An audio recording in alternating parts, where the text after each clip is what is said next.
Damn, son, where'd you find this?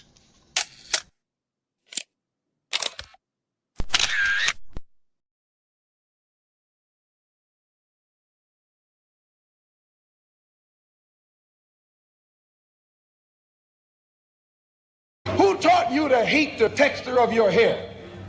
Who taught you to hate the color of your skin to such extent that you bleach to get like the white man? Who taught you to hate the shape of your nose and the shape of your lips? Who taught you to hate yourself from the top of your head to the soles of your feet? I love people as I meet them one by one. People are just wonderful as individuals. You see the whole... My great aspiration, my greatest ambition is to be so good. Now, in that way, I'm tiresome, as I suppose, to live with, because I want to be a fantastic human being. I am the greatest. We're not disputing that, Cassius, but how does Sonny Liston feel about it? He can't feel but one way, and let's take everything I say and like it. Because February the 25th, I'm going to take back my job. I'm the champ. He's no champ. He's a tramp. When you see men fall, don't laugh. Learn. Learn. Because you're on your way up. And the things that tempt people to fall, you and I are not free from that temptation.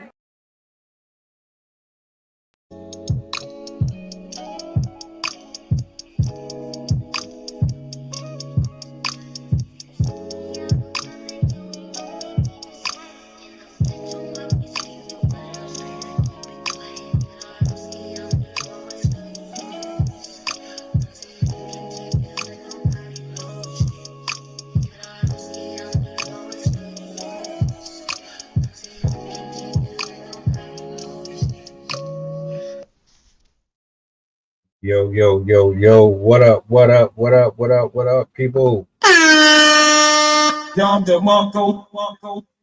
Talk to me nice, man. What's the word? What's the word? What's the word? Chef, was good, sir. Salute, salute, salute. Blessings to you, my mains. Glory, praise, and honor to the Most High. Let me get this right. We got to talk. How everybody feeling this Tuesday?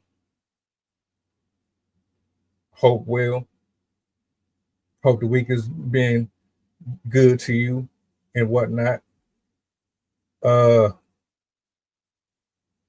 Wednesday is right around the corner. Around Wednesday is probably when people are the most aggravated. So I'm kind of just hoping that whatever it is that's getting under your skin, you don't let that bother you too much, because it's probably not the biggest issue in the world. It could always be worse. There's always somebody going through something extremely more toxic. You know what I'm saying? I send my thoughts and prayers out to everybody in the chat. I rebuke Satan and any demonic attacks. I prayed before the stream and I'm doing it right now. I rebuke anything that is not of him, not of God present. We got something that we got to really get into, and I don't want there to be no interruptions, no distractions, nothing impeding on the quality of the engagement. I got Sydney in the building. I'm about to bring her up. My other partner, she's going to be here shortly. I'm going to let her get her situation together before I pull her up. But Sydney, if you are here and present, what's up? Talk to me. Hello. How are you? I'm good. I'm good. Back in the lab where I like to be at. These streams, I enjoy them thoroughly. These conversations thoroughly. Yeah, I always get excited when 3 o'clock comes around. I'm like, yes. I get my time and my space, and the kids get to be downstairs, and I get to do my talking. Right on, right on. Shout outs to you, man. Shout outs to Kara for pulling up yesterday. That was a dope conversation, man. It really was. And that definitely could have gone even longer. I was thinking of other things after we got off too. Like people always like dental health. I should have brought that up too, because that has a huge impact on our eating habits and our own health. So there's so much to talk about with food science and food psychology and all of that, like health type stuff. So yeah, I really enjoyed that one. And having Carol jump on was awesome. We definitely got to spin back next week, especially. Shout out to Rob too. You know, Rob be cooking up here. I don't think he get his flowers enough, but Rob be doing his thing up here as well, man. Shout out to him. If you watching, bro, we appreciate you, man. He has some amazing, realistic insights that I always appreciate, like that down to earth, wholesome type knowledge. Right. I went from one subject to another one on this, right? Because the one that I wanted to do before this, it was about someone called Dodash. I didn't know what that was at first. And then after Sounds digging, like took the R out of DoorDash.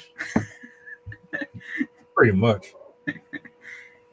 It's about a woman who, I think she quit her job and then she started doing DoorDash, and then she ended up starting up a YouTube channel, and she coincidentally went viral doing YouTube, and then she started bragging about how much money she was making off of YouTube and all this. And she was gassing everybody up, hyping them, basically saying, you can do this too. And the whole reality behind it was, no, this is not as sweet as you think it is. She ends up begging the internet to help her pay her rent. But then it's like, wasn't you the same woman who was up here flexing about how much money you was making off of YouTube?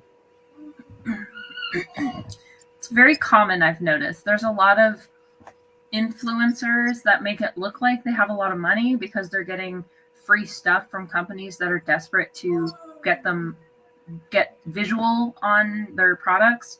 And so they collect all this expensive looking stuff, but it's free and they're still like broke. They still, and I think the other thing too is a lot of people nowadays are accumulating buy now, pay later type stuff. And those types of programs don't cross check in the same way that banks do. And so like you could get Klarna, you can get PayPal, you can get, I don't know what the other ones are, but there's a bunch of them that you can just get them on all different sites, but then you're just going to accumulate a bunch of different payments. And so you're now paying like 8 payments of $20 every month. What? Yeah, to be honest with you, man, I'm going to tell y'all real quick. If you are doing anything on YouTube and you enjoy doing it, like you love it, this is your passion, you better make sure that when you're doing this, make sure you're doing it from your heart. Do not come into this field expecting overnight results, because that's a dime a dozen. That's rare. You know, at some point, even I got on here and was like, upload a video and then boom, I'm just going to, nope, don't happen like that. There's people who go years without getting recognized. Because it's kind of the same way with all art, like photographers, painters, sculptors. Like a lot of them think, oh, if I do it good enough, like if I make quality pieces, then people are just going to flock to me and want to buy all my work. But it's rare that people actually become famous or successful. Most people, it just is a hobby. And I think that's partially what contributes to that is that they expect that they're going to be famous. And so when it doesn't happen, a lot of people just like, oh, I give up then. I don't want to do it. So I think, and then also a lot of people kind of jump the gun where they're like, I'm going to be a famous influencer. And so they quit their job to become the influencer. And then they realize that they don't actually have enough money to get by. I've had that happen to a family member where she thought that she was going to be able to be an influencer, quit her job, started traveling, but then she realized that she didn't actually have enough savings to support everything that she was doing and ended up having to move back into an apartment, find a job, and all that stuff. Yeah, this is not for the weak at all. And that's why Or I think assistant. I'm gonna end up doing a video just strictly talking about it. Matter of fact, I've done one before. I've done one on social media etiquette. We still got to spin back on that one. And I did one on the harsh realities of YouTube, because folks just think it's simple when in all reality, a lot of the consumers that you see utilizing these spaces, they have dozens of different people that they go to watch for entertainment purposes. You have to stick to your own niche. Whatever you're good at, that's what you got to stay with. You can't be trying to cross brand and jump into things that you're not really excelling at well.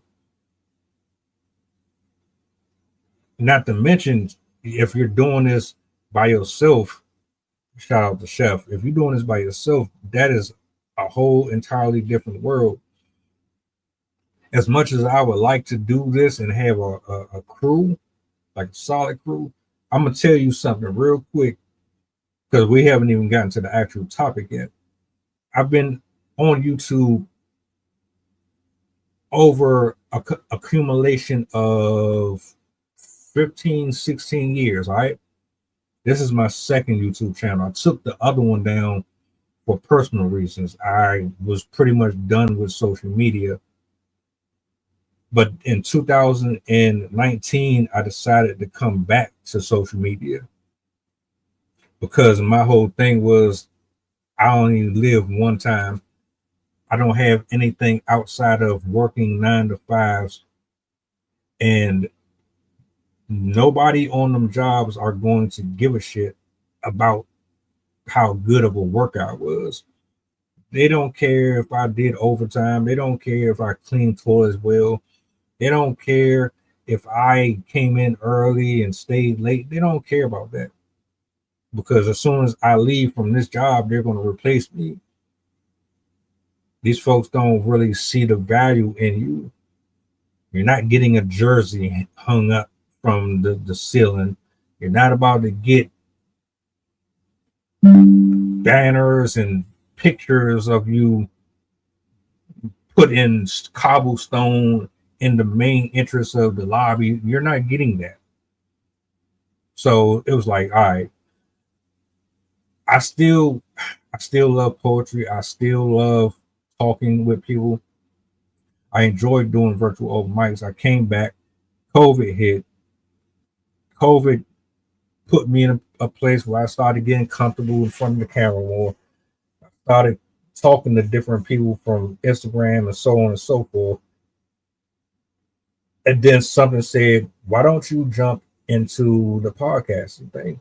Why don't you start doing reactions? Why don't you just start doing what you do, man? You ain't gotta be like nobody else. Just do you. And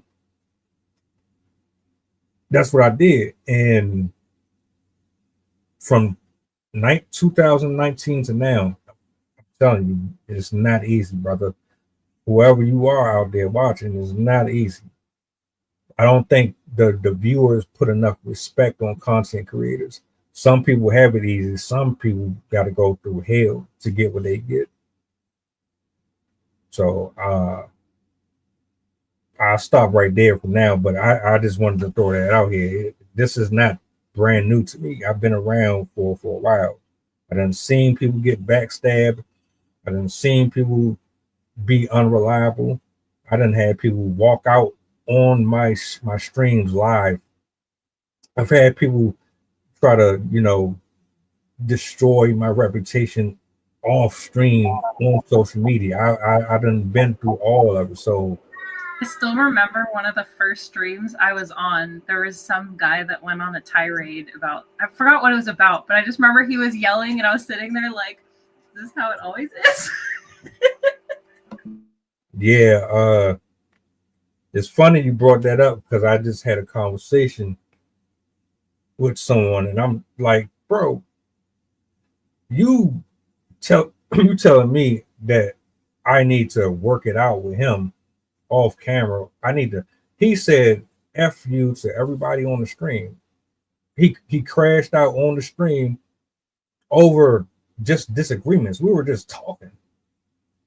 And he got extremely irate, snapped. I never heard from him again afterwards. He didn't apologize.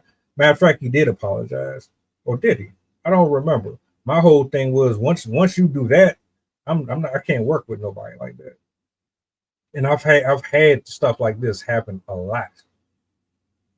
Not like that, but I've had unprofessionalism. I've had folks make promises, and then when it's time to get the business, they don't see the same worth and value behind what you're doing because you didn't make it yet. You ain't a millionaire. You ain't got 1,000 people doing this. I've already experienced it. I know how to cultivate and know how to network and build with people the right way. So if I talk about it, it's because I have the experience to support it. But shout outs to them. You know what I'm saying? I did have some dope people come up here and we've had some memorable discussions. Y'all can go back in the catalog and check those out. Now, what we're really here for is the Tyreek Hill divorce. Various opinions. Some people are saying good for her. Some people are saying that's what you get. I got 2 videos I'm going to play. And if you're already familiar with the story, chime in. If you're not, well, here's a recap just to let you know what we're dealing with. The first video kind of gives you a breakdown. The second video is more of a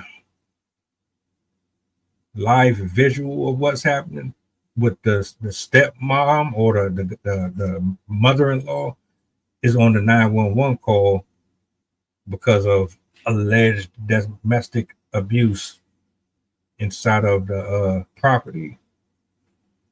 So I will bring this on the screen really quick. I will play the first clip, then I will go to the second one, and we'll really get into that portion of it.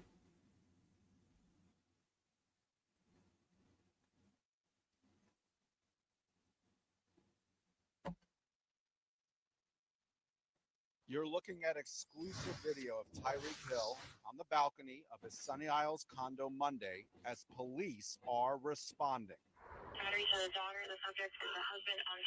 The call goes out. Police race to the Porsche Design building in Sunny Isles Beach on Monday. Subject is Tyreek Hill. The mother-in-law of Miami Dolphins star wide receiver Tyreek Hill calls the cops. The call goes out as an assault in progress. Subject black male wearing a white tank top. When police get there, they make contact with Hill, his wife Keita Hill, and their child. I'm ready for it. They also speak to Tyreek's mother-in-law, Alicia Vaccaro. Let's get right to the police report. Quote, Vaccaro stated that Tyreek is very aggressive and impulsive, and that he has anger issues, and she is afraid for her daughter. And when she saw Tyreek arguing and throwing her daughter's computer to the floor and later grabbing her granddaughter and start walking with her in his arms towards the balcony of their 35th floor residence, she called the police. Get out, get out. Remember last September when he was pulled over by Miami-Dade officers outside Hard Rock Stadium on game day? those traffic citations were eventually dropped. Straight out of the police report, Tyreek's wife tells cops that her arguments with Tyreek are becoming more frequent. When she told him he wasn't involved enough with the baby, she says he grabbed the baby, and she's now in the process of filing for divorce. You're looking at now. She's filing for divorce. Apparently, I'm not really. I can't recall if she's already got the judgment or not, but she is actually trying to get 20,000 a month, 20 to 50,000 a month, and then some. I got to go back to it, but it was $500,000 at once, and then $20,000 to $50,000 per month. There you go. There you go. Mr. Ether, salutes to you, sir. Yeah, that is wild, man. They tried to make it look like a Michael Jackson situation. Let me play this next clip, and then we'll really go into it. I'm gonna hold up. This is the actual call between the mother-in-law and the dispatcher. Tyreek Hill, going crazy. Stop! I can't go up there. Okay, is she injured, needing fire rescue? No, he's screaming at her right now. Okay, who is he? She's trying to fill us out and the baby. Who is she? Who is? Hurry. His parents are going to come over here. Okay, stay on the line with me. Get her. Is anybody there diagnosed with any mental illness? No, probably him. But he's not diagnosed with it. Stay on the line with me. You're needing fire rescue. I don't think so. I'm in the room, walking the room. I got to come out. They're out there. I don't hear anything right now. Okay, what's his name? Tyreek Hill. He's a football player in the Dolphins. I got to go up there. I hear. Okay, no, ma'am, stay on the line with me. Keep your distance. Did he hit the baby? No, he tried to get it, and I got in between. Ma'am.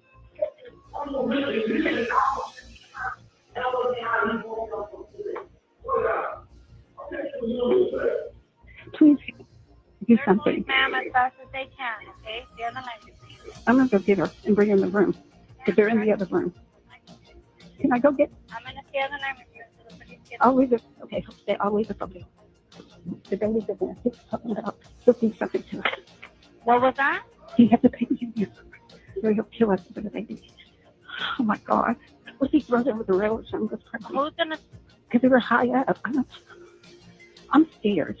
Okay. I understand that. We already have up on the way. His parents are coming, and he said that he's going to make his mom and them beat me up. What do I do? It's okay. It's okay. You have the baby? No, they do. I don't know if he does or she does. They're in the other room. Do you still hear anything? Yeah, he's yelling in the room to her. I can tell she's trying to calm him down. I don't know what to do. I've been praying. I'm here. I've been here. Okay. We already have the help coming, ma'am, okay? What are we going to do? This is awful. Oh, well. Oh, my God. Let me just be here. Wait a minute.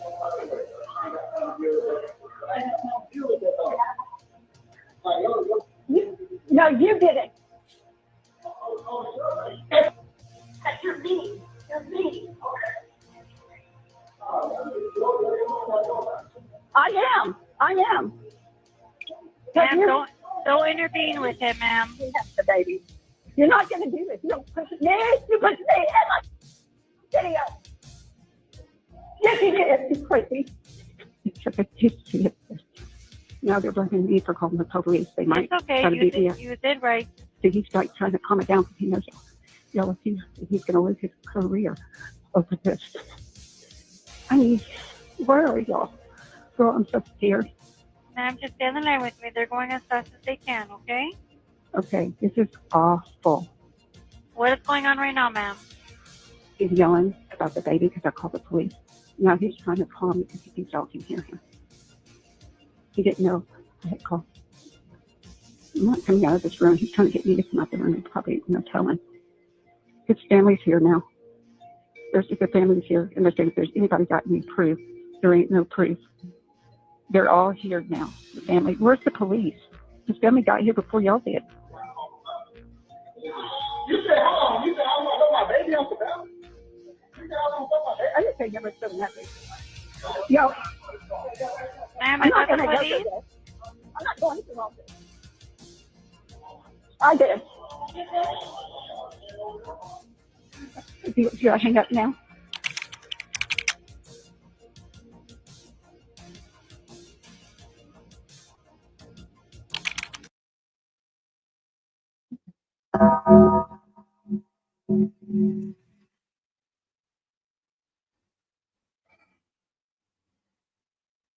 So and R.I. Ether, basically what happens here, there's a fight or argument between Tyreek and his wife of 17 months inside their home. She says that he's not present. I don't know to the extent what the scuffle was. She says that there was no violence. He didn't put hands on her, but he did have the kid on his person. The mother-in-law is on the phone with dispatch.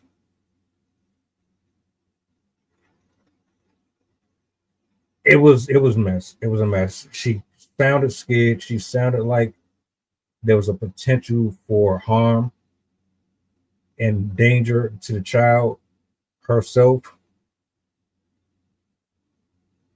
That's pretty much where we're at now. I do want to give you the floor, Sid, to say whatever you need to. I do want to also acknowledge Chef's original post, because I think that's important when it comes to this story too.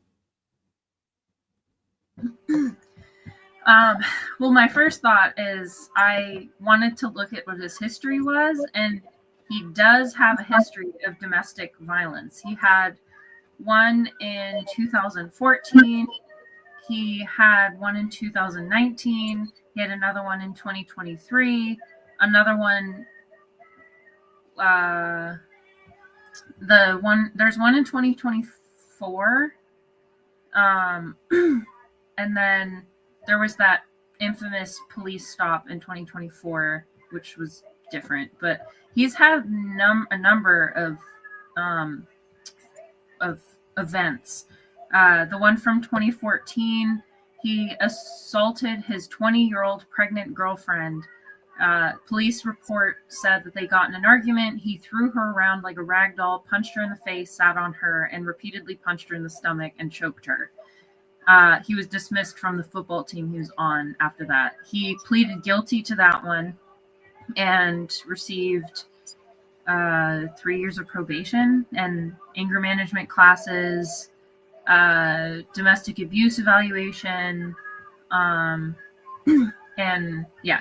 So then in 2019, there was an alleged battery attempt after his 3-year-old son sustained a broken arm, and they put him into child service custody until they could have the court, and they found that he had broken his arm in a fall, but there are videos of various accusations saying that he was lying or something like that. So there's no proven evidence that he did that, but that is still linked to his person. And then in 2023, he supposedly assaulted an employee at a place that he went to after having a verbal altercation. And then they basically settled out of court with that one. And so he wasn't charged. And then in 2023, it wasn't domestic violence, but he was arguing over child support. And then in 2024, a model and an influencer filed a lawsuit against him saying that he'd broken her leg during a football lesson at his house when he invited her to do drills. So that happened. And then, of course, the 2024 event, and then now the one we're talking about. But yeah, he does have a history. So I'm not shocked. I wouldn't be surprised if this was proven true, if he pled guilty. But yeah, interesting history. With somebody with that much of an extensive background, just looking from an investor standpoint, the child is fine, bro. Just from, if I'm an investor, I'm a multi-million-dollar company, and I want to support a football team or any genre that's out there, and you come to me and tell me, look, I got this guy right here. I've been scouting him. I've been watching him for some time. He's a pretty good athlete. I think with his talent on this team, we can make millions. He's definitely a big draw.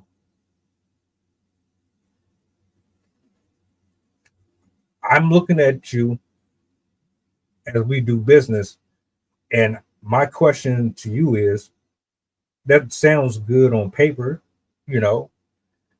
However, I need to do some extensive research because I'm a numbers guy, because I want to make sure that I'm going to make my return.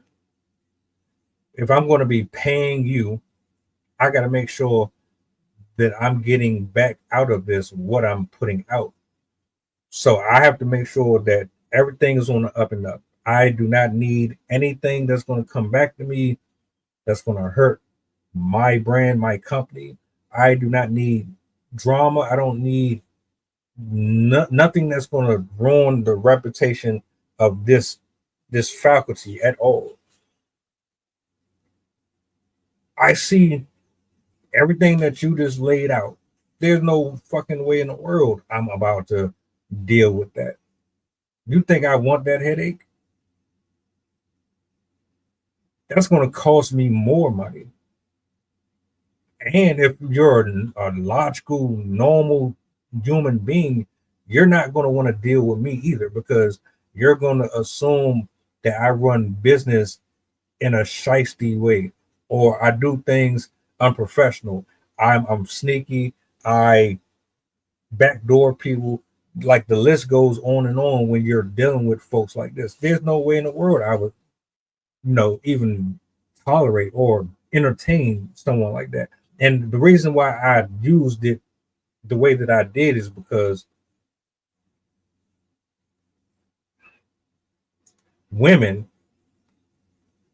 you specific ones, not all of you. So I don't know why people keep on attaching themselves to something that's not about them. A lot of you women practice hypergamy, and you're going after a specific type of person, but you're not going after things that you should be going after, and you're sacrificing the important elements of a human for the return, which is profitability. You want a certain lifestyle that you may or may not be able to afford on your own.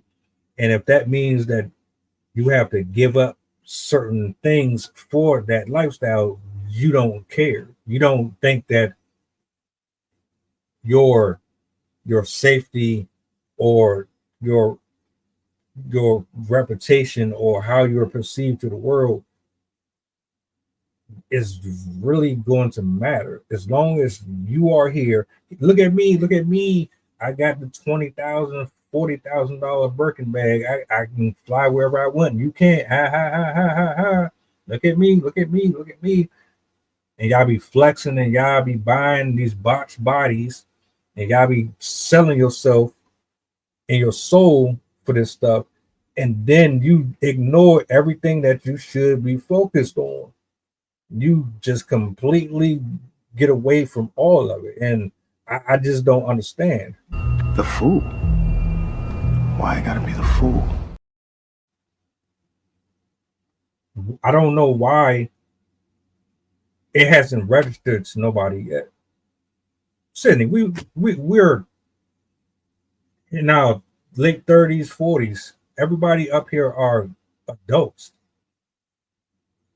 Do you not do proper research at this age? Are we still moving recklessly out here? A lot of people do, sadly. A lot of people don't think about what they're doing. And I mean, we see it all the time. The 30-day wedding or 30-day marriages, I've even heard of people like 72 hours. They get married and then they get divorced a couple days later. And obviously, even normal average people do not really pay attention to the signals, to the signs. Like, I don't know anybody personally, but I've heard stories where they will ignore, like, even their family members, their friends are telling them, like, be careful with this person, do not associate with this person, do not have kids with this person. And they're like, oh no, but we love each other, it's so beautiful, like, it's meant to be, it'll be fine. And like, I've also noticed that women tend to have this mentality that even if the man is, pardon my French, a shithead, she's still going to be like, oh, well, our love is going to change him. I'm going to be able to change his mind and change his behavior. And that's not how it works. That is not how people change. People change when they decide to change. And we have that pervasive behavior in our culture where people disregard what reality is showing them just because they're being clouded by emotions. They're still in the honeymoon phase or whatnot. And also, people just aren't very good at psychology and detecting body language. And I don't know, it just seems like a lot of people are gullible nowadays, where they just kind of assume somebody's behavior at face value, where they're like, oh, well, even though they say all these things, I don't believe it because I have to see it to believe it. I've noticed a lot of people are just kind of unaware or voluntarily choosing to ignore it. So yeah, I don't know what it was in this situation, if they knew each other or not. But yeah, people these days really should put a lot more thought into the relationships they choose to get into. And I don't even mean marriages, even friends and boyfriends. Like, people should be more wary and not trust so openly any person they encounter. To my bros point down in the chat, at this age, I think with proper vetting, you can avoid those situations. We're too impatient. We jump right into relationships. Oh, you're my girlfriend, you're my boyfriend. You having sex within a day, 2 weeks, you're already at a disadvantage. You're mixing flesh with spirituality and emotion. You're intertwining things that don't have no business mixing right then and there. There's protocol for everything. There's nothing in this world that does not have a system behind it. I do agree, though. You can absolutely be blinded by something, and then because you're so into it, you will overlook and bypass all of the faults just because of who the person is. Mia, what's going on? I just think with this, the man, you just read off a solid 6 or 7 different things, and it's like, how do you not know what is happening here? Do you just ignore all of this stuff? Are we just piss poor at determining who's quality and who's not?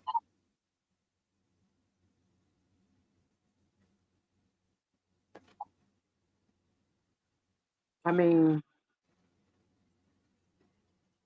you would have to have some level of training or awareness, and a lot of people don't for a number of reasons. But even in my comedy, I do a lot of looking at cartoons and Disney and the things that they put out on there. And so I have a bit about Aladdin, you know, and how he was somebody that was kind of lying to her the whole time. You know, didn't come from the same class as her, never had any experience in managing a household, let alone a kingdom. And as viewers, we were supposed to all look past that because he was the diamond in the rough. And I think particularly for our generation, and I've been looking at it a lot just as somebody that studies media, that has been reinforced quite heavily.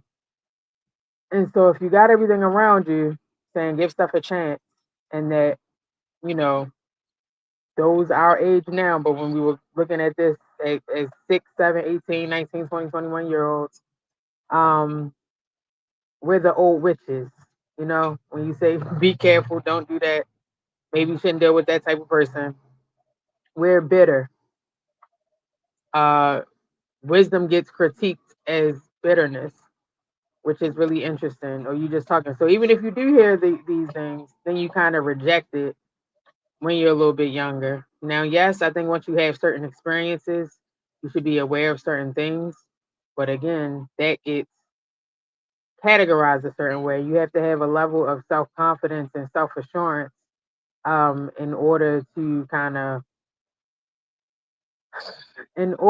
be firm in what experience entails. It doesn't just come with age, and everybody has different experience levels, and experience, especially with women especially, is frowned upon, because if you have too much experience and you've experienced multiple people in multiple ways, then you're categorized a certain way. So I think it's a complicated. I think it can be complicated, or something that we've made complicated. Um,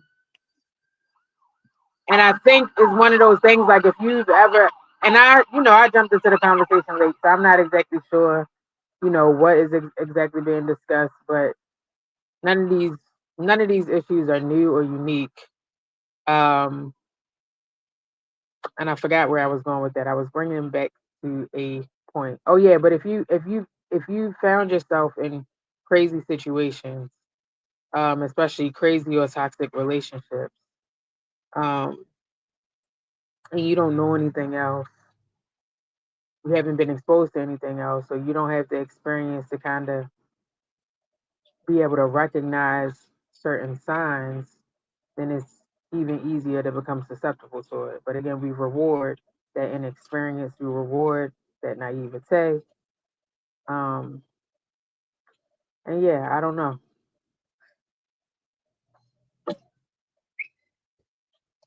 One thing that I want to say before I switch over to him, because Chef has said something that was interesting to me. we need to really think about this for a second. Just imagine you're spending a large majority of your life intermingling with a variety of different people.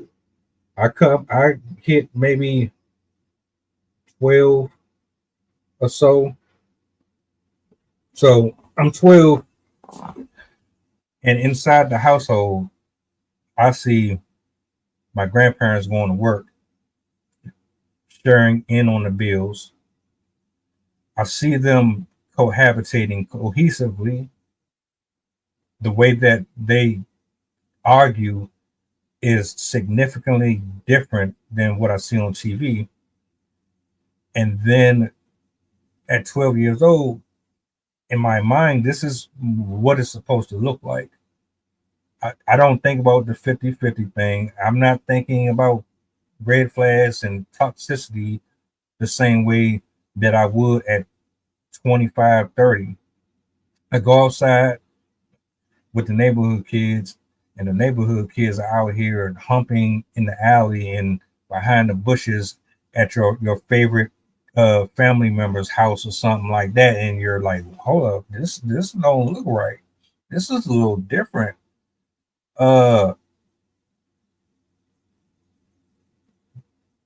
You grow up a certain way is what I'm saying, and you're expecting everybody to be this way, and it's not like that. I can't fault nobody for choosing to be with someone who doesn't understand or know themselves if I don't even know myself. Like, it don't make no sense.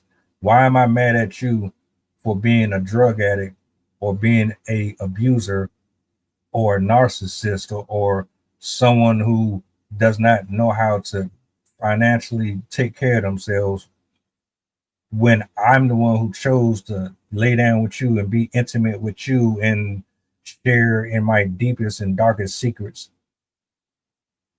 I have just as much stake in this as you do. I think the lack of urgency, the lack of care is missing.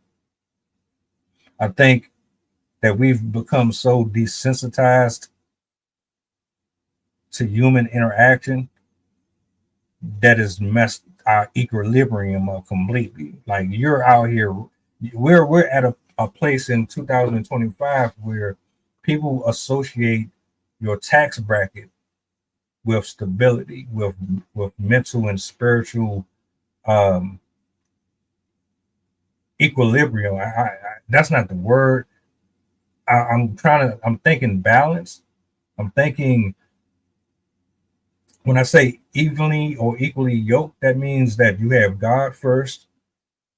You're following a certain set of principles and guidelines that are designed to protect you and cover you from liars, from cheaters, from people who cross their hearts and hope to die, stick a needle in your eye. You're practicing a method that is designed to set you up for greatness. But in this world, we don't utilize those tools anymore. And in that, we continuously see over and over and over again people getting mixed up with folks that they shouldn't be getting mixed up with, because somebody is telling you that you got to be with an NBA player or an NFL player. Stay away from this and stay away from that. None of this is entirely on her. Let me put that out there completely, because based on, and just a quick recap, the video is basically him having a dispute with his wife. His mother-in-law is on a call with dispatch. She feels threatened. She feels like he's going to snap and harm the child. You fast forward, she's about to get filed for divorce.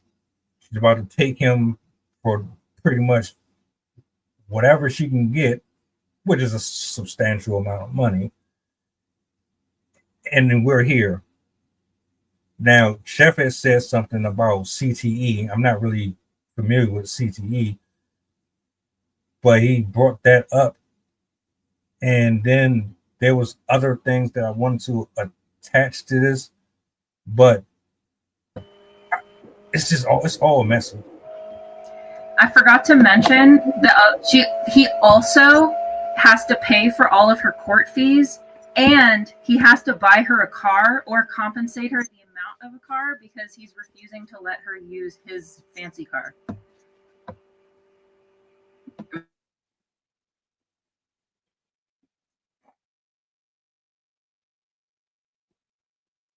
How do you look at this? So, because based off of what I heard, he already had kids prior to her. So he already has a history with putting his hands on women. We already know he's aggressive. We already know he's been in court. Does his wife know this? Did she know this prior to her getting married to him? What do we do with someone like him?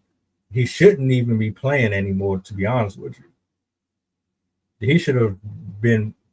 You kicked Colin Kaepernick out of the NFL for kneeling, but this man is on record putting his hands on women. You give him another chance. I'm not understanding. So what do we do with this?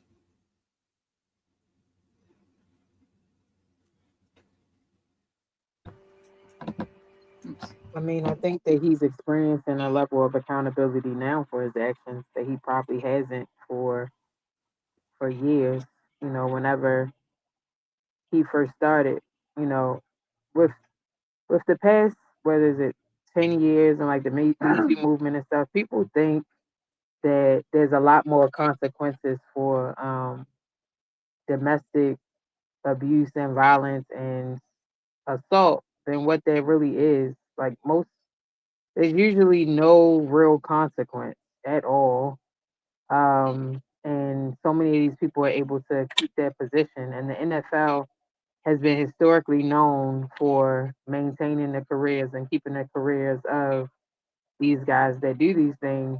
And it's only been a couple times where there's been any sort of slap on the hand.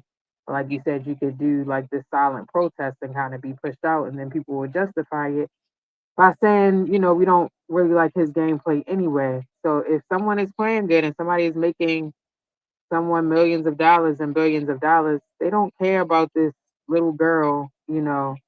And then we do all of these things to justify it. Oh, she should have known better. You know, she should have saw this, she should have saw that, all the time. You know, he should have kept his hands to himself. He should get the help that he needs. If he has CTE, he should go to therapy, and I mean different therapeutic methods to try to, you know, help with that and deal with that. And we are not doing enough or speaking enough. And I think men aren't speaking enough amongst themselves about what needs to be done to correct and fix this behavior. We just keep telling women what they need to do to leave. And when they leave, that's when they are most likely to be fatally harmed. So we have to kind of balance the messaging a little bit more, and find some real accountability. And that's individualized. Like that's different for everybody.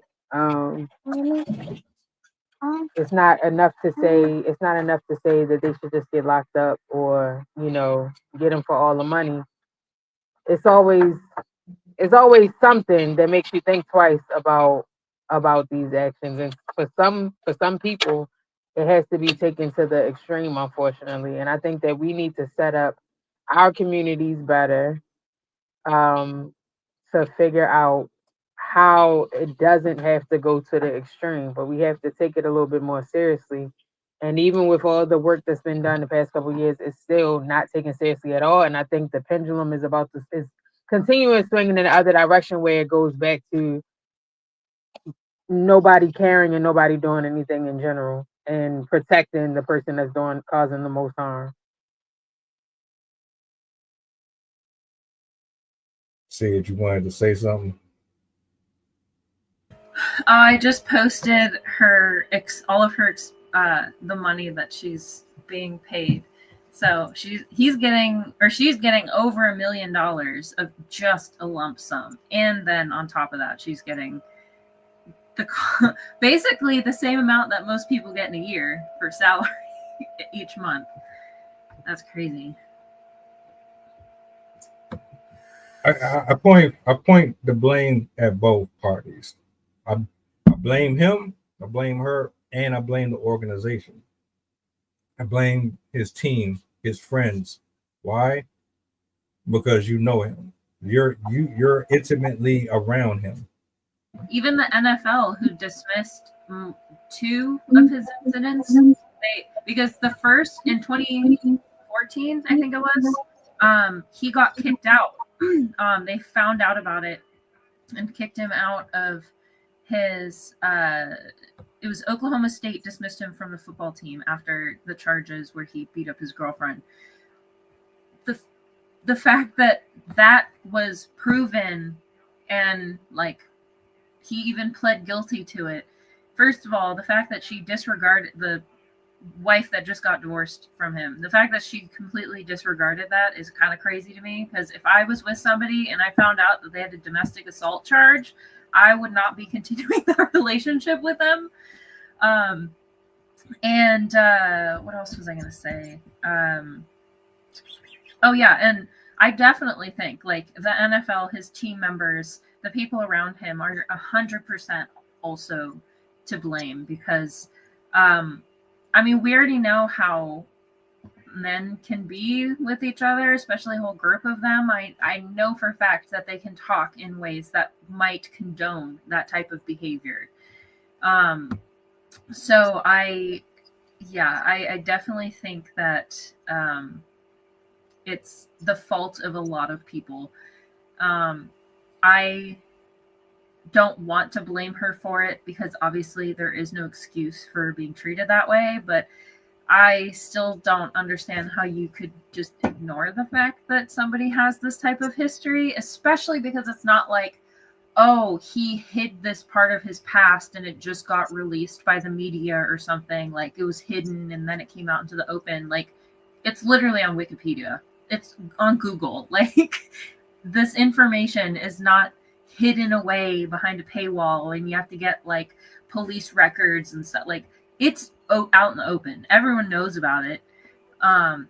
So I mean, honestly, that kind of just bolsters the opinion that she married him for money, because I can't really see any other reason you'd marry someone who was known to be an abuser.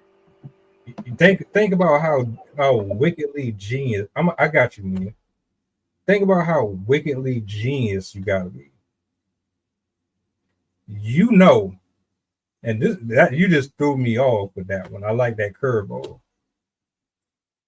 There are people who are, I put it like this: there are people who will fake a slip and fall, so they ain't gotta work anymore.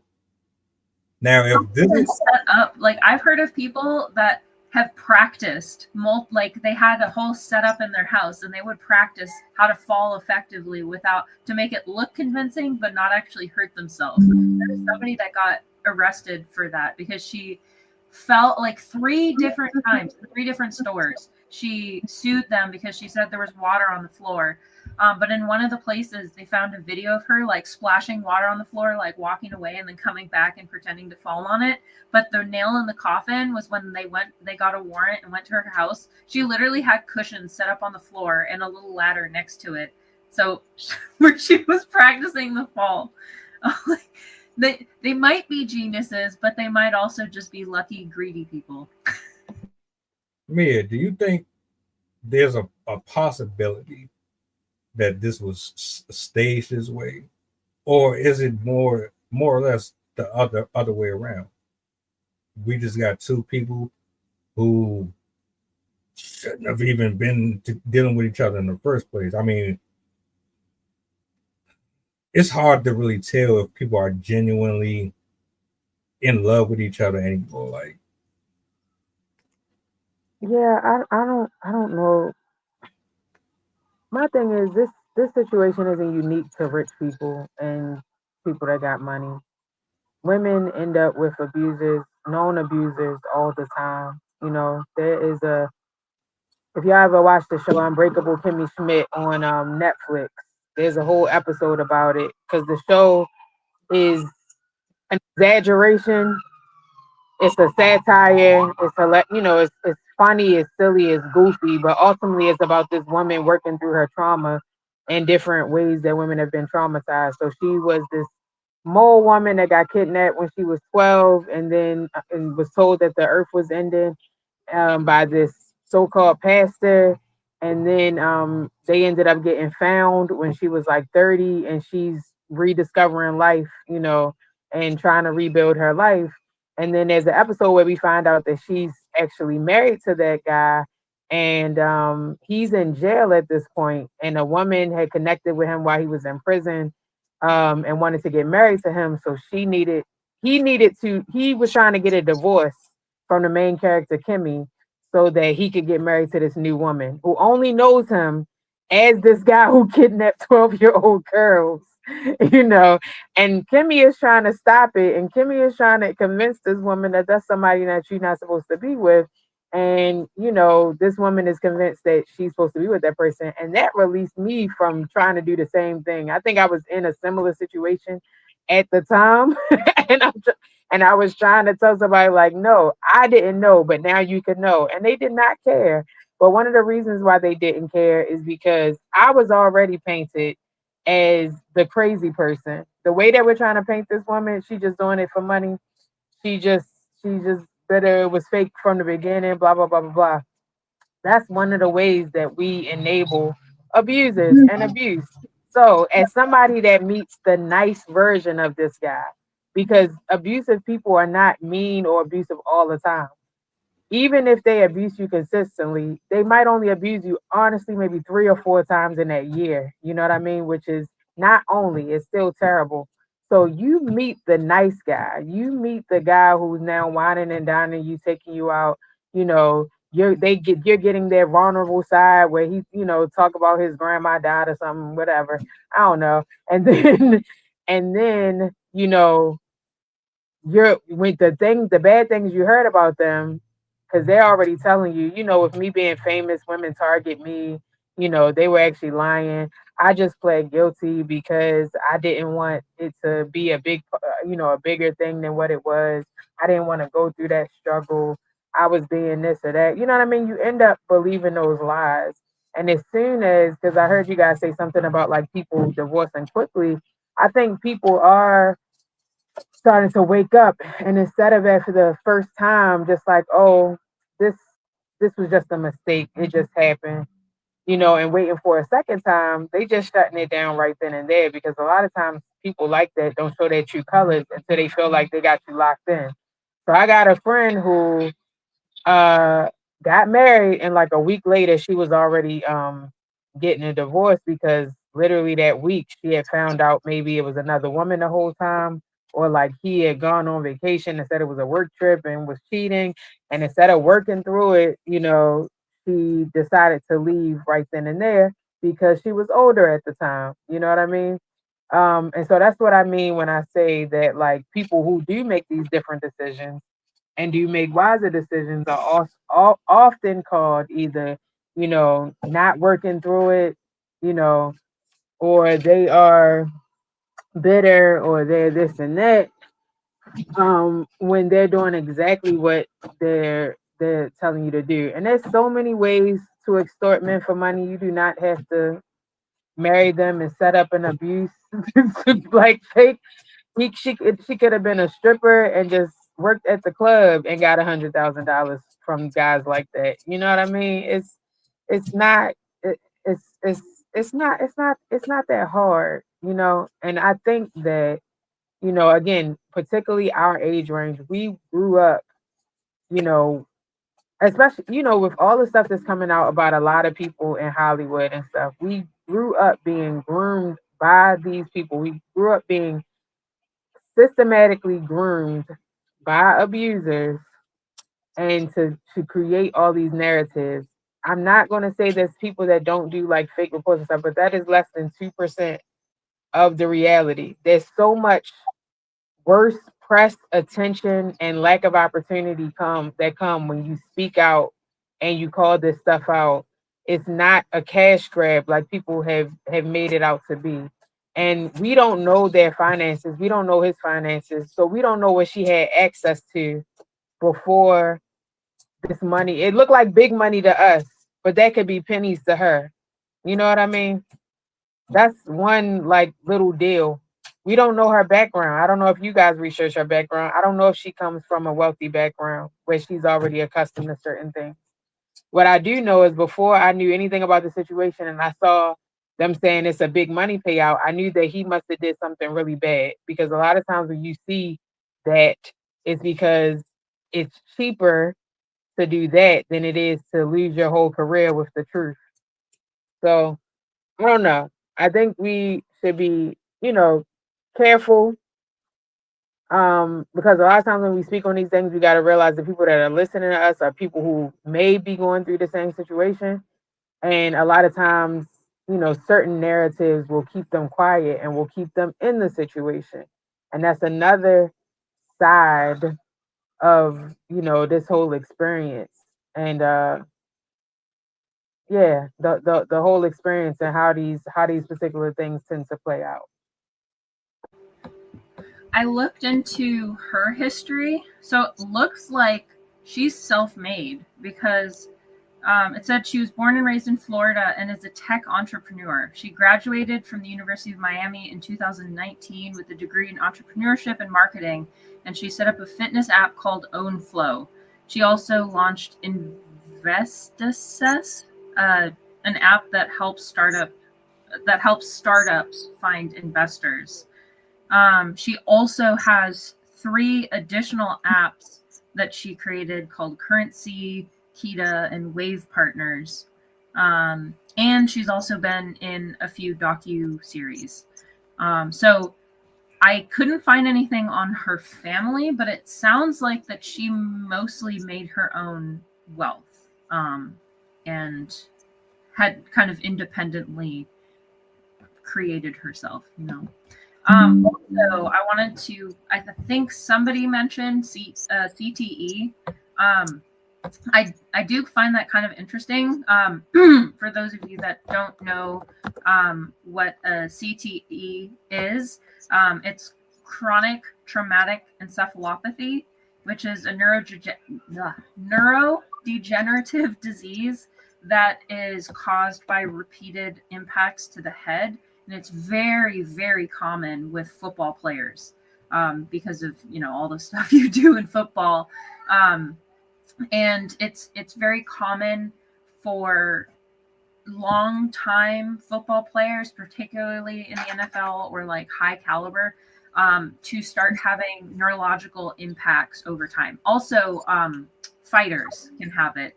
I don't remember his name, but there's a particular fighter that is just like that. Like when you hear him talk, he's all over the place, discombobulated and stuff like that.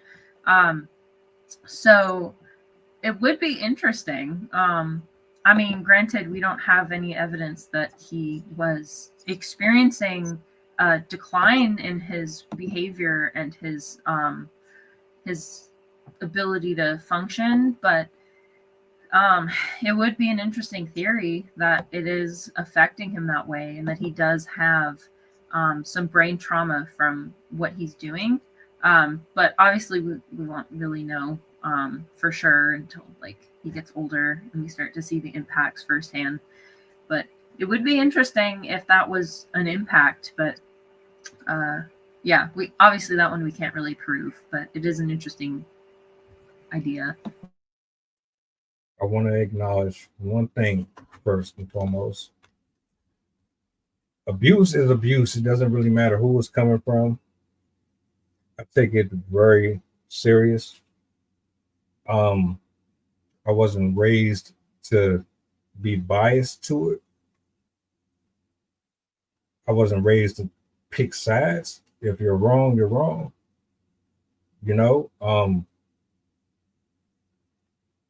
and I hate that these spaces have made it uncomfortable for people to come out and tell their truth. Because whether or not you wait a month or 2 years to speak on it, that's not right. You should be able to talk about it right then and there. But we don't allow people to do that. This is a dangerous topic for many reasons, as you said at the bottom. My position isn't based on the opinions of social media saying, oh, it was about her trying to extract from him. My position on it is, as men and women, you got to do better with who you are dealing with in life. You need to learn how to choose better. You need to learn how to communicate better, ask questions. You need to have more patience. Stop being horny. Stop being quick to jump in the bed. Stop being greedy. Stop being superficial. Stop jumping into things within weeks and thinking, oh, this is the love of my life. It takes years to really figure out some stuff. You know how you figure out who is who? You deny them.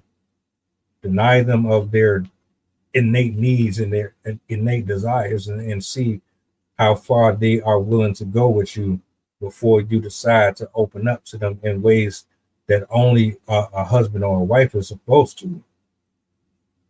And we don't do that. I'm at an age I don't trust nobody.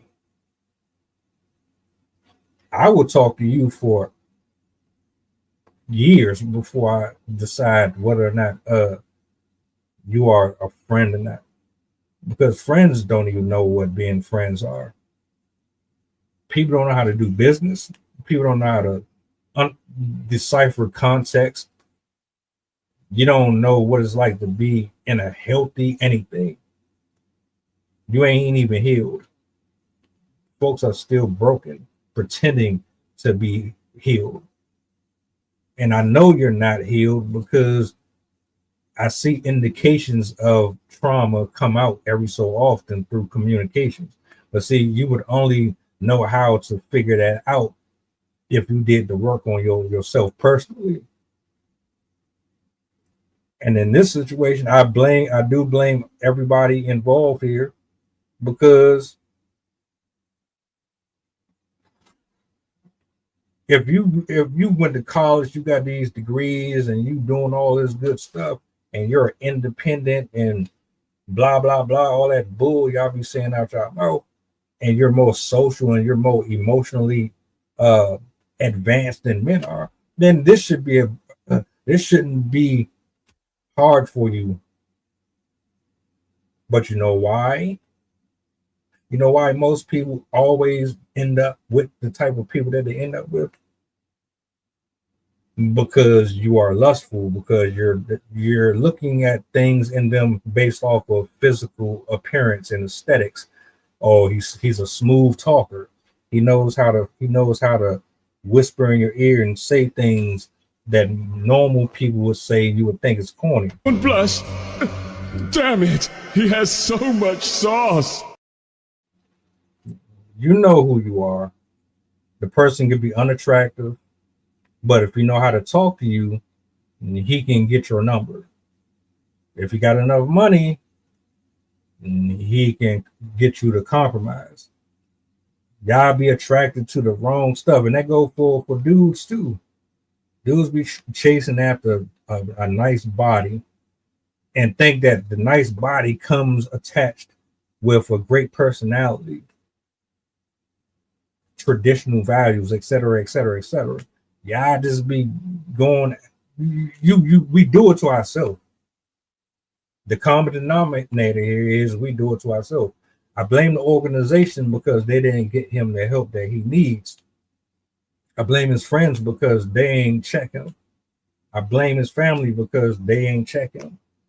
I blame whoever's around him as a support system for not getting him in a position to get help for his anger and all that. I blame him for not being a man and doing the proper work to make sure that he is not an endangerment to anyone.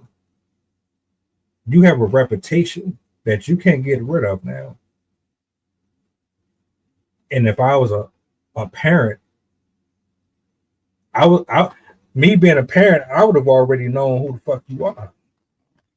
I'm gonna tell you right now, you dating this person, and that's my pride and joy. I'm gonna know who you are. I'm gonna research you, and she's not gonna like me because I'm gonna be on her helmet the whole time. Nah, you're not about to marry this dude. I don't approve. This ain't happening. You'd be lucky if I didn't put a couple in you, because I know that you got the potential to put your hands on my child. Hell no, I think not. But see, that's the thing. Folks don't really be involved or invested like they should be. And they failed him. He failed him. You know who you are, sir. You know you have an anger issue. You know you have a history of doing things that are not very flattering or beneficial. I would have been kicked you off the team. You would never work for the NFL again if it was up to me, because I don't want that on me. I'm a billionaire, philanthropist, or whatever, and then you come into the picture. You're doing good on paper, playing ball, whatever, but you got a history of putting your hands on people. Now the rest of the world having conversations about you, and then I get thrown in it because of you. Because guess what? I sign your paychecks.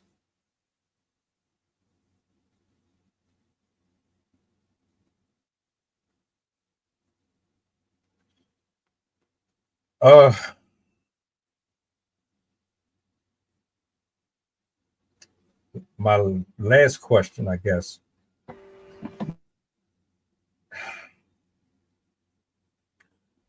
Where do you think we are going wrong, man? Like, this is just something that has been happening for years and years and years. It's like a thing. Athletes, football players, musicians, producers, lawyers, doctors, everybody is dating within their own circle. But at the end of the day, the problems that they deal with and face, they're no different than the problems that we deal with in the regular world.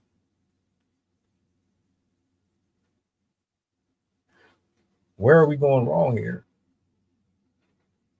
And how do we address this? One, because I want women to understand, if you are being abused, if you're in a situation that you don't feel comfortable in, you need to go ahead and talk to your family. You need to get around a group of people who actually care about you and want to see you come out of that.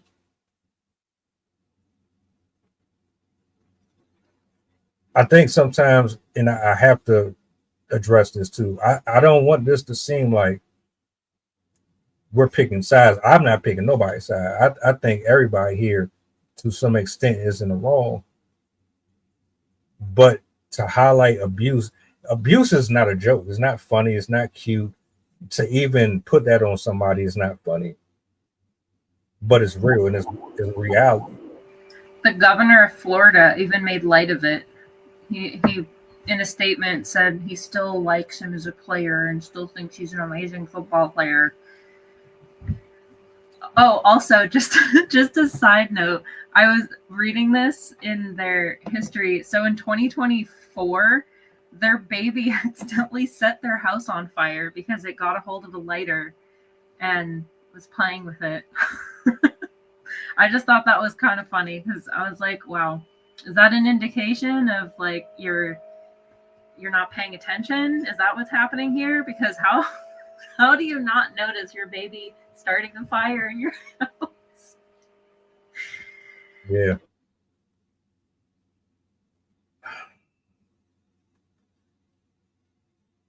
Mia, how do you create a space where both parties are held accountable, but it doesn't come off inauthentic, and it doesn't come off as if you're being biased? Oh, I'm a woman, so I'm on women's side, or I'm a man, so I'm on men's side. How do you create this fair line to address both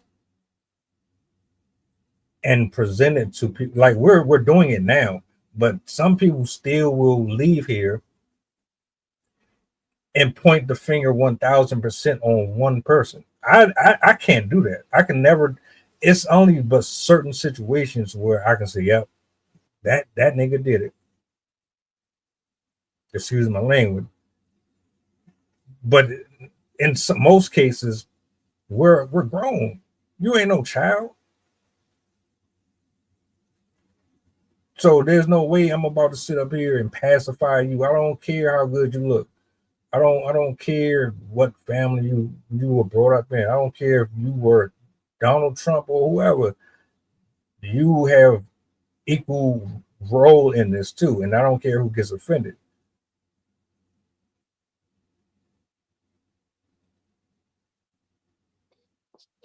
I mean, I think you've come to know me as a pretty fair and balanced person. I don't think situations like this are equal. You know, it's like a Palestine-Israel situation that you can't pick a side because they're not equal sides. One has institutional and global power, and the other is using sticks and rocks. It's not the same. And so we don't call it abuse, we don't call it bullying unless there's a power imbalance. So even though I encourage people who have been in that situation or even other situations to take some level of accountability and responsibility for what they participated in, I do that from a place of empowerment, because when you're in a situation like that, you feel powerless. And that's one of the reasons why you concede to a lot of different things that are happening, because it always starts with mental manipulation first. And then if it gets physical, you're probably already in a space where something has been taken away from you, or you feel extra attached to something, or you're so emotionally depleted that you feel like you deserve that. So when I say responsibility, it's being able to look at it and say, you know what, this is what I started to agree to. This is what I can take accountability for and responsibility, so that I know for a fact that I can make another decision moving forward. Not everybody realizes they have that choice, and people are in different stages of development. Um, so we can't look again at age or status and assume the experiences that they've had. We can't assume the family structure that they've had. That's one of the reasons why predators and abusers target certain people. Sometimes they target people that considered strong or independent. It was something that Rihanna said in the Chris Brown situation. She was like, you know, a lot of times when you find yourself, when people see those situations, they think it's because you're being extra weak. but really it's because you think you're extra strong and that you're so strong that you can save the person or that you can kind of withstand it until they heal. And then there's going to be a rainbow on the other side. And that's consistently reinforced in our culture and society. And it's tied up in a bow. It's put in a Disney movie. It's put, it's put in our cartoons. It looks cute the way that it's done, you know. And that's one of the things that like the show You was trying to express was that, these Prince Charming narratives often are the behavior of psychopaths, and people were watching You and being lustful after the main character who's a little serial killer, you know, because that's the first time they saw somebody take extra care of them. So I don't think that it's looks, I don't think it's status. Sometimes that is what people go for, but a lot of times it's that pillow talk. It's a lot of times it's the first time that they felt seen, or other emotional vulnerable spots. And there's people that will hear some of the things that said was like, well, because I'm on the other side of it now. So I get criticized a lot for how I talk about a lot of stuff and how to protect yourself. And there's people that look at that and hear that and say, well, I don't want to do that. I want to be able to have this, or I believe I can have it all. Or just because you had this, that don't mean. And so I think we gotta have more honest conversations. I think that people should speak for the experiences that they know and create support around that. So if you have been in a situation before and you could speak and you're on the other side of it and you could speak to those people that have had that similar experience, that's the most effective strategy. A lot of times we will look at our own lives and we'll say, I can never be in that situation. And I've learned not to say that, because I was one of them people, that would say that quite strongly. And I didn't think that certain things would ever happen to me. And it was partially that arrogance that had it happen to me, because I was blindsided pretty much by my own arrogance. Um, and so as much again as I probably come off as way more arrogant now, in reality, I'm just like, you know what? I know that under certain conditions, this could indeed happen to me. And so I have the power to try to control those conditions as much as possible. And that's where kind of growth, wisdom, and experience has come in. Um, and unfortunately, again, I've seen people see something and walk right into it, but they also have seen, I'm scared to say this on camera, but like I have friends with it's a couple, and the couple, so don't post snippet of this, but the the the guy, he already had 4 children by 2 different women. And she came in and they got together and they ended up getting married, and now they have maybe 3 and 1 on the way back to back. And somebody could look at that and say, why would you deal with somebody that got multiple baby mothers? He already got kids, this is your first kid, why are you doing that? As of now, they doing all right. They've been doing pretty good. You know what I mean? So people will look at stuff like that too. They'll look at people who may have gotten with somebody that had a history of abuse with women. Actually, I know another situation where like there's these former Black Panthers from Kansas City. They settled in Tanzania. Mama C and Pete O'Neill. Pete O'Neill was a former pimp and he abused women and all of that. They over there living their best lives. Never laid a hand on her. Don't raise his voice to her. They have an age gap. I think she was 19 when they met, and he might have been in his late 20s, early 30s. All of these things are super red flags, right? That's been working for them for the past 50 years. They had to flee the United States, and maybe the situation would have been different if they would have stayed here. But the reality is it's not cookie cutter.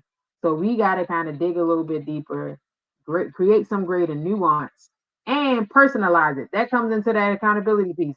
Personalize it. When this happens, what do I do? You know, instead of saying it couldn't happen to me, it wouldn't happen, you know, this should have happened, this should have happened. Start training young, but wherever stage people are in, to say, you know what, these are signs that things have gone left. What is going to be your response, and how can you handle that? How can you protect yourself? What can you put around you? You said something earlier about like being around friends and family, you know, that affirm you. These are things that work to help you get out of the situation. But a lot of times you get in that situation because you already started being isolated from those friends and family. Them seeds of, you know, them people don't really care about you. I'm the person that really care about you. Like those seeds have already been planted. So sharing with people, this is what healthy love looks like. So even with our children, you know, again, in certain communities, they just say, you know, boys are bad, girls are bad, and they keep everybody separate. You better not have a boyfriend. You're too young for that. When you really should start showing them and start kind of guiding and facilitating. This is what healthy relationships looks like. This is what healthy love looks like. This is what it feels like. I've had to coach friends through this. If you're constantly confused, you know, if you're constantly hurting, if you find yourself getting sick more often, I don't care what he did that was great or what she did that was this or that. If you feel in constant disarray at the introduction of this person, that there's something deeply wrong there, and you have to reevaluate the situation and how you're going to handle it. And you have to start with yourself. You're not putting that energy into telling them who they're going to be and how they got to be, and this is why they should change to better it. No, you have to, for yourself, take that responsibility to say, this is what I cannot deal with, this is what I can deal with, this is the energy I'm going to put in, this is the energy I'm not going to put in. This is what I'm willing to do for my own self-preservation and growth. And if your participation in my life dims it, or, you know, then you're not the right person for my life. And you have to be firm in that. But there's this, you know, I hate when people say people are afraid to be alone, because I think it's a little bit deeper than that. And as humans, we are wired towards connection as much as we try to make it seem like we're not. That's literally our makeup. But, you know, when we are attached to somebody or attracted to somebody, we're willing to make compromises that we wouldn't normally for our own selfhood. And specifically for women, we're literally trained. We're trained to do that. We're groomed to do that, to sacrifice ourselves for the egos and for the lifestyle of others. You know, so, and I'll wrap up on this. When people complain about these payouts, when people complain about alimony and stuff, all of that, this is a symptom of that same structure, that patriarchal structure that says she's just sacrificed in order to be in this system. If they're sacrificed, that's where the money, that's where the payout is coming in. You know, the more sacrifice that they can prove, the more that you compromise your own growth and personhood in order to be a part of this unit, the more a lawyer can say, well, this is what that is worth, and this is what, you know, that is owed. That is how it continues to kind of be upkept. So people are scared of those words, you know, but if it triggers you, if that's something that you don't like, then you have to evaluate the whole system around it. I wanted to add onto that as well. Another misconception, kind of going off of what you said, how they typically don't, like, it's not every single day that abusers will do things. It's usually sporadic. But another thing to keep in mind is that oftentimes when you get in a relationship with somebody who will end up becoming an abuser, or who's like psychopathic or has other like personality issues, they often will wait until you're actually solidified in the relationship to have that switch. I've heard this time and time again where people are with the person and they were wonderful. They'd buy me things, they'd buy me food, they'd go and do blah blah blah blah blah. They'd just be this wonderful, dreamy person. But then 6 months, a year into their marriage, they suddenly switch. It's like a flip, and they are aggressive, they're angry, they're just hostile, you name it. Like and then sometimes they're also like people often think of abuse as just like being yelled at and being hit and abused that way, but there's also the second type of abuse where it's mental, where they are lying to you, they're making things up to try and like mess with your mind. Like they'll do mind games with you. They might like trying to trick you into things, or like there's all sorts of different tactics, but abusers can take a lot of different forms. And so when people are getting into relationships, it's really important to understand who you're with before you choose to commit yourself. Like honestly, just in my opinion, when you date somebody, you should meet their family first, you should meet their friends first, you should meet their coworkers, or at least know who their coworkers are. You should know the people around you and want to be with the people that they know as well, because one, those people can give you an indication of what they're like. You can sometimes find out information that you wouldn't get from that person from their family members. I know oftentimes, even if they are like family members, they'll still tell the person they're in a relationship, like, hey, he does these things, like keep that in mind, like pay attention. So it's this is something that I think we kind of have an issue with today, where people just jump straight into relationships assuming that they know everything because, oh, well, on social media, they blah, blah, blah. But I think we really have to get back to a point where we investigate and understand who we're choosing to get in a relationship with. Because as I said, they can pretend like they aren't that way until the moment is right, until you're alone and defenseless or in a vulnerable position.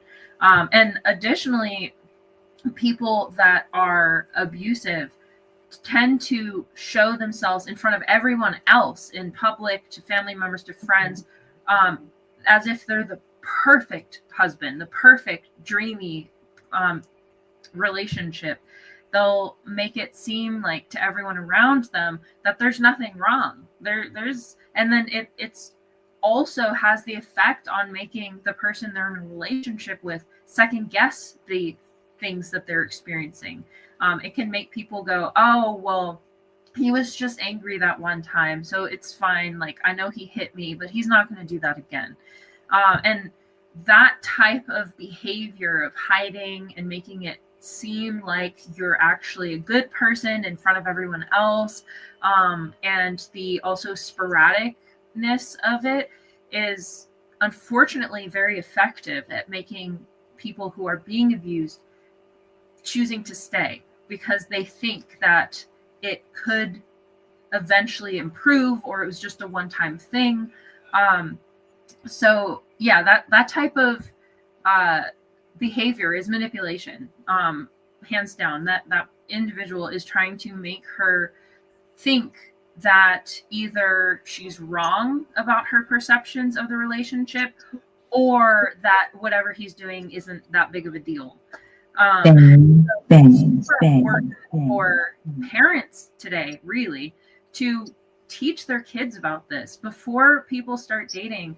They should understand the signs, what to pick up on, what types of behaviors are kind of indicators for future behavior.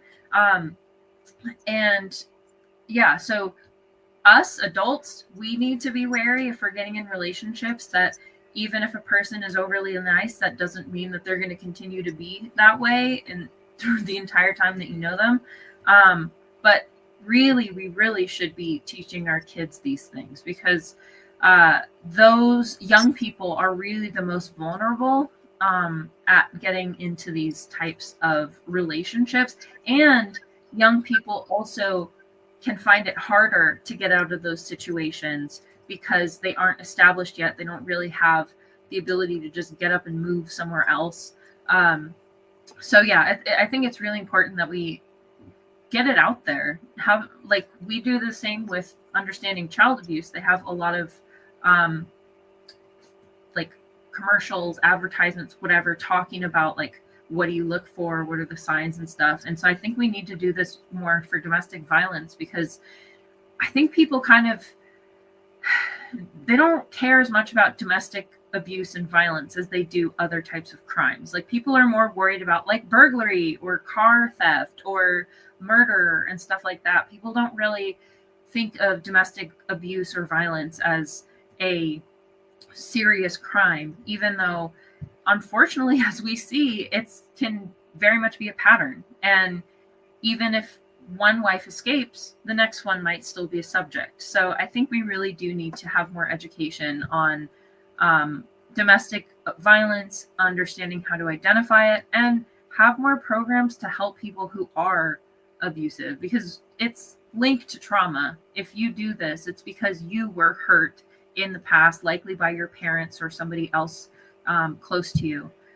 So I just think we need, not that I'm saying we should have, like, we should condone the behavior, but we definitely need more services to help both the victims and the rehabilitation of these abusers to stop them from continuing to be abusers. Because putting abusers in jail really doesn't do much, because often when they're exposed to that prison environment, it makes them more apt to be aggressive in the future, because they're learning from other people around them. And in your brain, by seeing these things happen, it makes you subconsciously think that that's normal and that's okay. So yeah, I definitely think we need more visibility and awareness about this topic. You'd be surprised at how many different discussions we've had up here. I remember a few months ago, we did one on emotional abuse. The one thing that we don't really discuss a lot of, and these are just my final thoughts, I'm gonna kind of bounce back between both of you guys' points. One of the worst things that you could deal with when it comes to having a person adjacent to you is mental abuse. I think that is a lot more degrading than actually someone putting their hands on you, to a certain extent. With this this idea that a person can be reformed after living a certain lifestyle is absolutely correct. 100%. Nobody's perfect. Everybody deserves a second chance for the most part, depending on the level of crime or whatever.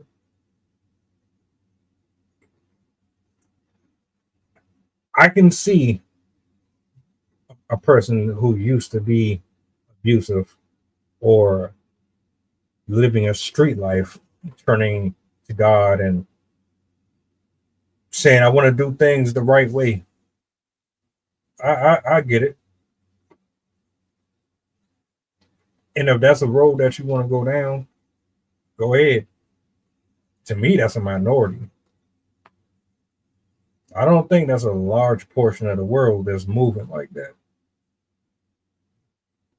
I would love for everybody to change their ways and become better versions of themselves, but that's not going to happen for a lot of folks. That probably sounds very doomy and gloomy that I even would suggest that. But the way that social media is constantly thrown in my face, husband dies from sleeping with someone else's girlfriend, caught in her, or demands house, coach killed by jealous boyfriend. Husband tries to kill his wife, finding out that she done had kids with his family members and all this. It's like, man. A couple of years ago, some guy killed a maintenance worker because he had come over to do work on the house per the request of the wife, but he thought that the guy came over to sleep with the wife. So he walked in on the guy doing whatever, and he killed him because he thought that he was sleeping with his wife. You can't covet. You can't covet another person's spouse or anything that's theirs that was under that jurisdiction. At the end of the day, people just got to do better. If not for anybody else but yourself. Don't point the finger at somebody else for you putting yourself in a position that you could have avoided. Can you get finessed and some things go unnoticed? Yeah. But I believe in discernment. I think if you really have discernment, you can save yourself a lot of heartache, a lot of valuable time. It was so many different things here, man. From the alimony thing that you brought up to what Sydney was saying.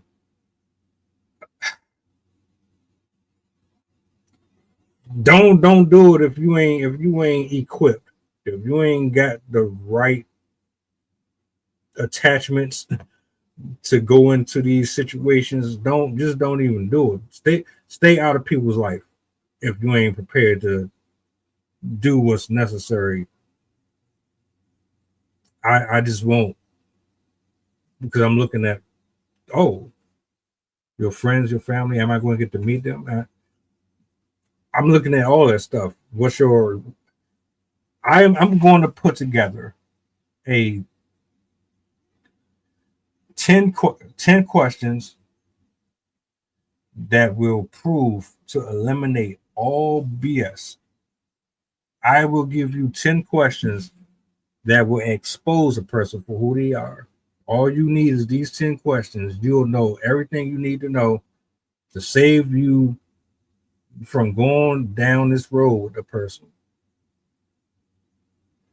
I know it will really expose a person. They're either going to lie and you're going to catch them in the lie, or they're going to be honest, and then it's just going to be like, thank you for being transparent about that. Other than that, Tyreek Hill, you need help. I don't feel bad for you. I feel bad for your children, because that's not the way kids are supposed to be brought up. I hope you get help. I hope this is a lesson to you, and I hope this is a lesson to anyone who has the same type of characteristics that he does. As far as the alleged abuse,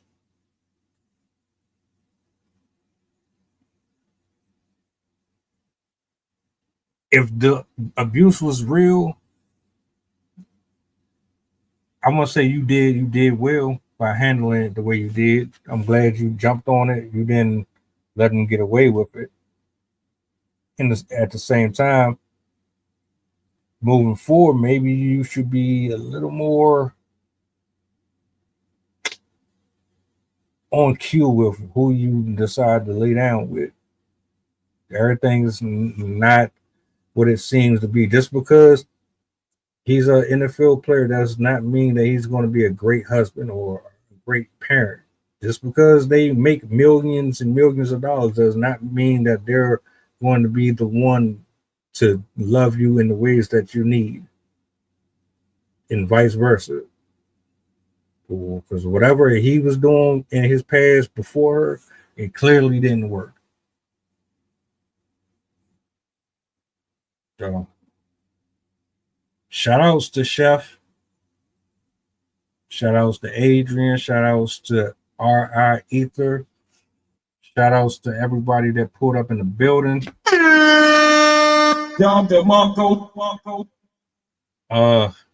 Any last? Robin reposted as well. You said who? Oh, yeah. Shout out to Robin. Robin pulled up in here earlier, man. Shout out to Robin as well. Appreciate that. Any final words from either one of you before we close out? Just to anyone out there, if you are experiencing mistreatment at the hands of your spouse or anybody, don't be afraid to get help. I know it seems really scary because you don't know what that's going to involve, but I promise you, your health and your safety is worth way more. And I just pray that you are able to get out of that situation and find help. And then in general, don't be a jerk. Don't be a jerk to people.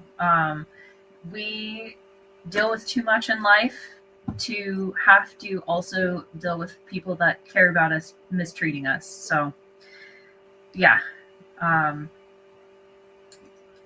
just pray for everyone. Oh yeah, real quick. Face of horror. I am running for Face of Horror. If you got the link, I appreciate y'all for voting for your boy. If I make it to the next round, I'm definitely going to be sharing that out. If y'all ain't following me, follow me, because I need that right now. You know what I'm saying? I'm trying to win something. I need that championship. So yeah, be on the lookout for that. I'm gonna post that on my Twitter. I ain't get the chance to do that, but I appreciate. Yeah, I got you. I appreciate y'all for pulling up tonight. This was a good show. A hell of a good show. You drive safe, Mia. I see you on the road. You know what I'm saying? You be safe out there. Sydney, you enjoy the rest of your evening. One final thought. If you're with someone and they don't like chocolate, break up with them. Sensation.